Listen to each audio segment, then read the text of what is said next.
Pasyano! Pasyano! Magmadali ka! Tumawag ka ng komadrona. Sige po, Tatang.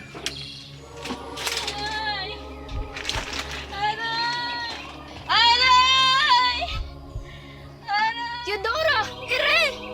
Aray! Sir, wawa yan na yung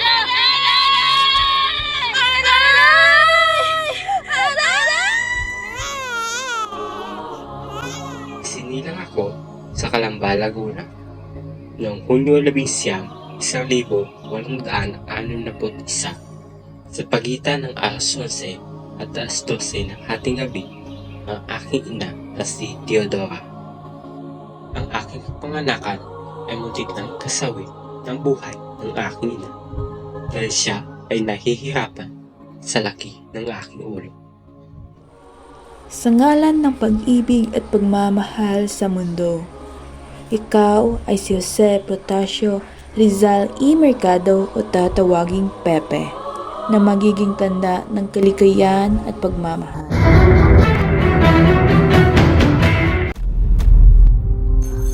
A, ba, ka, da, e, ga, a. Ang galing mo talaga, anak. Walang duda, matalino ka talaga. Itinuro din sa akin ng aking ina ang alpabeto sa Ingles at Espanyol. Gayon din ang ama namin sa parehong wika. Malapit kami sa isa't isa ng aking nakababatang kapatid na si Concepcion. Sa lahat ng mga babae kong kapatid, pinakamamahal ko si Concha. Ngunit sa kasamaang palad, pumanaw siya sa murang edad na 3 taong gulang, sani ng isang sakit. Labis akong nalungkot sa kanyang pagkamatay.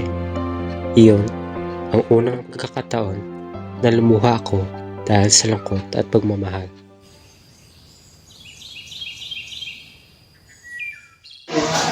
Mahal ko, kailangan nang pumasok ng ating anak sa paaralan.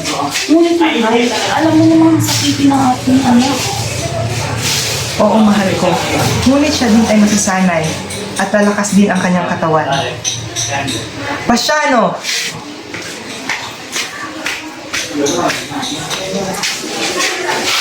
Pinapatawag niyo raw ako, Tatang. Oo, Pasyano. Ihatid mo muna ang iyong kapatid sa binyan upang doon ay mamalagi at mag-aaral. Sige po, Tatang. At doon na nga nagsimula ang aking pakikibaka na malayo sa aking buong pamilya.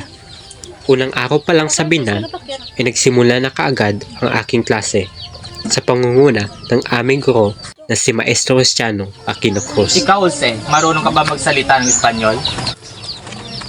Opo, guro. Ngunit kakaunti lang po aking nalalaman. Eh, salitang Latin. Ganoon din po, guro. Kakaunti lang din po aking nalalaman. Ikaw, Jose, maliit ka na bata, maliit pa ang kalaman mo. Chongo! Chongo!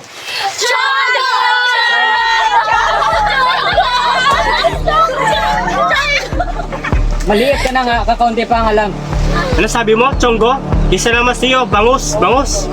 Di bale ng bangus, kaysa naman sa'yo, Chongo!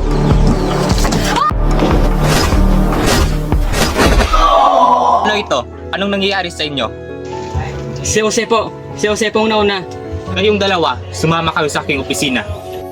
Sa binan ay naranasan ko ang mga bagay na hindi ko sadyang naranasan sa aming tahanan.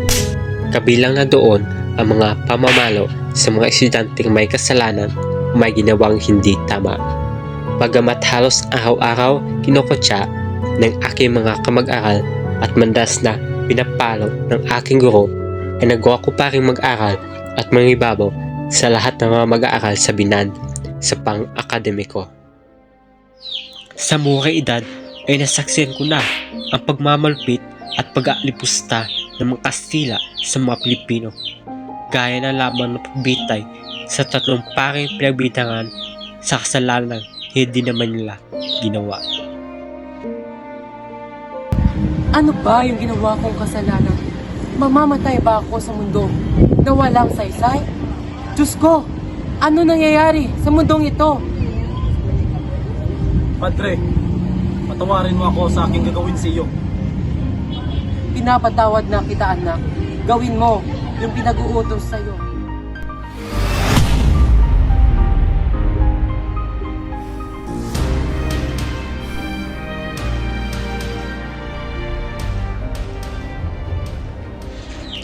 Sa pagtatapos ng aking pag-aaral sa Binan ay sumambulat sa akin ang balitang hinuli at kinulong ng aking ina dahil sa akusa ng kanyang hipag.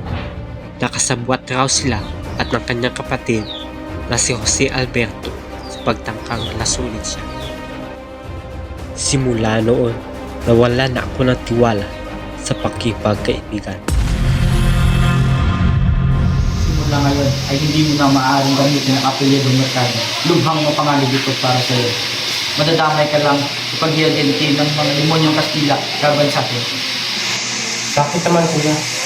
Pinaglimitan na ang ating pamilya dahil malapit pa tayo at pagdududas. Pati ang pagtanggi ng ama natin na taasan ng buwis ay pinagbigyan kaulugan. Kaya ikaw, Pepe, mag-aral ka na mabuti. Huwag mong ikahiya ang pamilya natin. Ano naman apelyido ang gamitin ko kuya? Rizal na ang gamitin ko. Ika-10 ng Hunyo taong 1872, sinamahan ako ng aking kuya Pasiano patungo sa Manila. Dooy, nagbabakasakali kaming ako'y makapasok sa Universidad ng Ateneo. Paumanhin, ngunit hindi kita maaring tanggapin sa kadahilan ng ikaw ay nahuli sa itinakdang araw ng rehistrasyon at ikaw ay mukhang patpatin sa iyong edad. Paumanhin, ngunit nakakasiguro ako na matalino at magaling na bata itong si Jose. At nakakasiguro din ako na magdudulot siya ng magandang reputasyon sa eskwelahan ito. At nararapat siya na makapag-aral sa eskwelahan ito.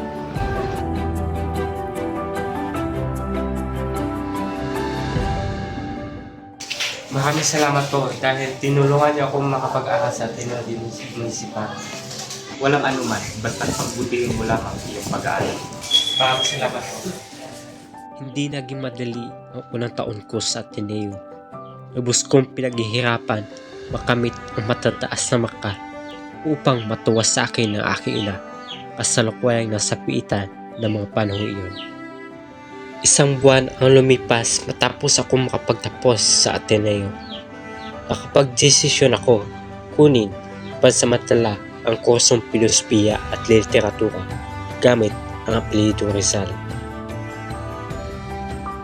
Habang ako'y nag-aaral sa Universidad ng Santo Tomas, ay doon ko nakilala ang mainhin at kaakit-akit na dalagang anak ni Tio Antonio Rivera. Siya, si Leonor Rivera. At doon nagsimula ang aming matamis na pag-iibigan.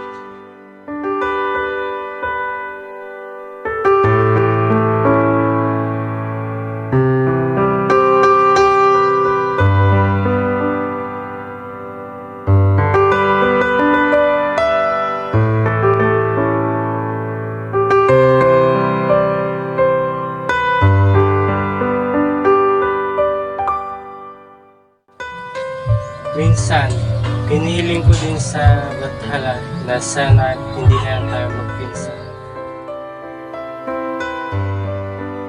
Pero, paano malaman nila magpinsan tayo?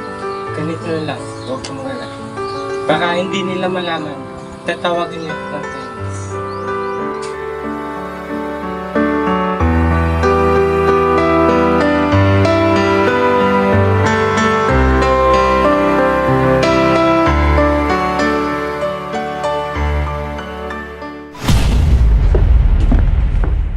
Ito ang lihim ng ating pagkakasunduan. Pumunta ka ng Europa upang mag-aral ng medisina para ipagpatuloy ang nararapat para sa ating bayan. Ngunit, mananatili ako dito upang bantayan sina Nanang at Asak. Bakit naman ako pupunta doon? Bakit hindi ikaw? Dahil ikaw ang higit na maginabang doon, Pepe. Hindi ako nagpasya nito. Papadala ka lang namin ng panggastos mo buwan-buwan. Malalaman na nila kung nandun ka na sa Espanya, Jose. Paano na sila, no? Ano ba't ang dami mong tanong? Sarili mong ba iniisip mo?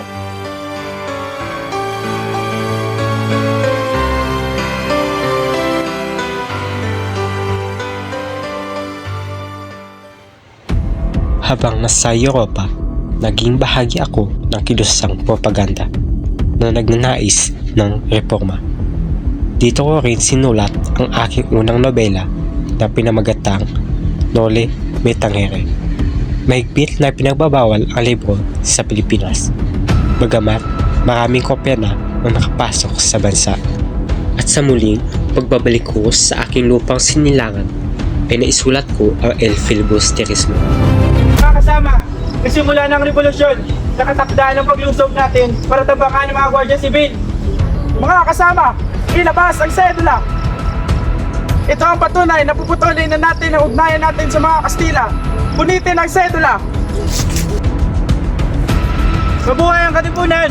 Mabuhay! Mabuhay ang revolusyon! Mabuhay!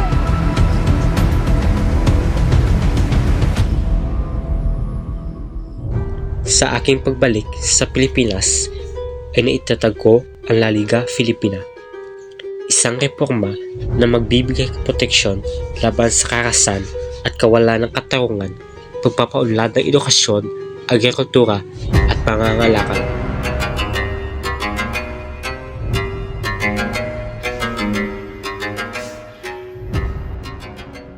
Jose Protasio Rizal Mercado y Alonso Royalonda ay napatunayang nagkasala sa kasong sedisyon, rebelyon at pakikisangkot sa pag-aalsa. Ikaw ay nahahatulan ng sentensyang kamatayan sa ika-30 ng Disyembre taong 1886 sa Bagong Bayan. Ikaw, Jose, ay babarilin ng 3 beses sa likod ng pulutong sa ganap na ika-7 ng umaga sa Bagong Bayan.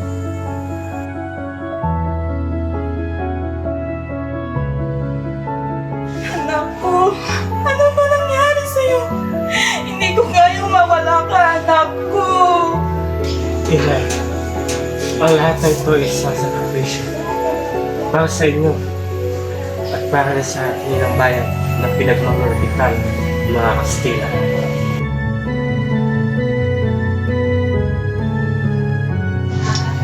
Training, take this. There's something inside.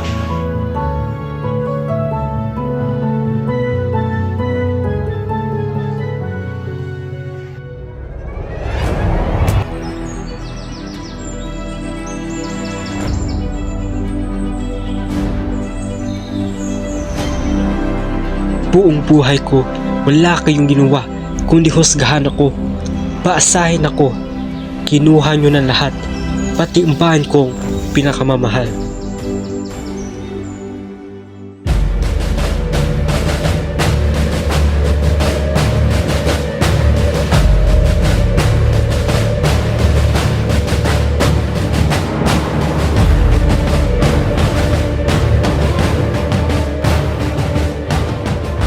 On Optimus, can I face the fire squad? Hindi maaari! At least, spare my head. Imposible! Umakbang ka ng 3 beses!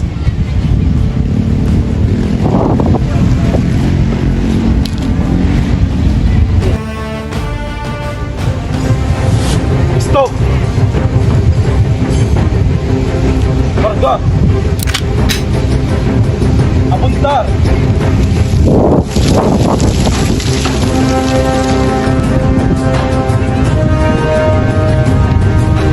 Consumatum. Yes. Paro!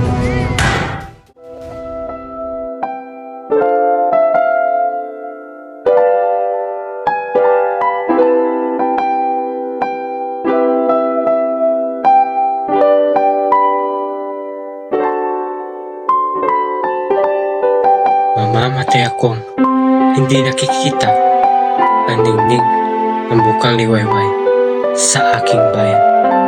Kayong nakakita ay huwag niyong kalimutan ang mga nebulin sa dilim ng gabi. Ako, si God Jose Rizal.